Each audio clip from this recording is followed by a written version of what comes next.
আসসালামু আলাইকুম। তো বন্ধুরা, এই দেখেন আমার শার্টিন বাচ্চাটার মানে ফক্সে কীরকম অবস্থা হয়েছে দেখেন। তুমি এই সবগুলা ফক্স কিন্তু উঠাই ফেলছি, একটু লক্ষ্য করেন। এখানে কিন্তু ফক্সগুলা এখন আর নেই, আমি সবগুলো উঠাই ফেলছি। তো উঠানোর পর আমি এখানে কি মেডিসিন খাওয়াচ্ছি ওদেরকে আর কী দিচ্ছে এখানে আমি আপনাদেরকে একটু দেখানোর চেষ্টা করতেছি। আশা করতেছি আপনাদের উপকার আসবে। তো বাচ্চাটা কিন্তু আলহামদুলিল্লাহ সুস্থ আছে। শুধুমাত্র এই বাচ্চাটা না, আমার এখানে আরেকটা আছে আছে ব্লু শার্টের বাচ্চাই দেখেন। তো এটার ফক্স হয়েছিল, তো ফক্সের কারণে মোটামুটি এখন আলহামদুলিল্লাহ সুস্থ আছে। তো আমি কী ব্যবহার করতে আপনাদের একটু দেখাচ্ছি। তো প্রথম অবস্থা আপনারা যে এখানে এগুলো ফক্সগুলো যখন একটু হালকা শুকিয়ে যাবে এগুলো উঠাই ফেলবে। উঠানোর পর আপনারা এখানে একটা পাউডার আছে আমি আপনাদেরকে একটু দেখাচ্ছি। এটা হচ্ছে পাউডার, নাম হচ্ছে নেভানোল পাউডারই দেখেন।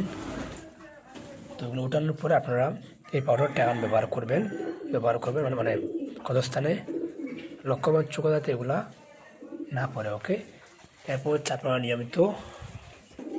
নিয়মিত কমসে কম এক সপ্তাহ আপনারা এটা ব্যবহার করবেন। বলতে এগুলো কিন্তু এক সপ্তাহ ব্যবহার করার পরে কিন্তু আপনারা লেবারের এটা যখন শুকিয়ে যাবে তখন আপনারা ব্যবহার করবেন, ঠিক আছে। এর আগ থেকে মোটামুটি আপনারা যখন ফক্সের লক্ষণ দেখতে পাবেন তখন আপনারা এই যে রিবোসন ট্যাবলেট তো আপনার ফার্মেসিতে পেয়ে যাবেন, মানুষের ফার্মেসিতে পেয়ে যাবেন। এটা রেগুলার কমসে কম যদি একটু ফক্স কম হয় তাহলে একটা করে ব্যবহার করবেন, আর যদি একটু বেশি হয় ফক্স তাহলে 2টা করে ব্যবহার করবেন, সকালে একটা আর রাত্রে একটা, ঠিক আছে। তো এইভাবে ব্যবহার করলে আপনার ফক্সগুলো একটু টেনে যাবে, যখন একটু শুকিয়ে যাবে তখন আপনারা যখন ফক্সটা উঠিয়ে তারপরে যে পাউডারটা বললাম নেভানোল পাউডার, ওটা কিন্তু আপনারা ব্যবহার করবেন, ঠিক আছে। তাহলে কিন্তু আশা করতে আপনার ফক্সের সমস্যার সমাধান হয়ে যাবে।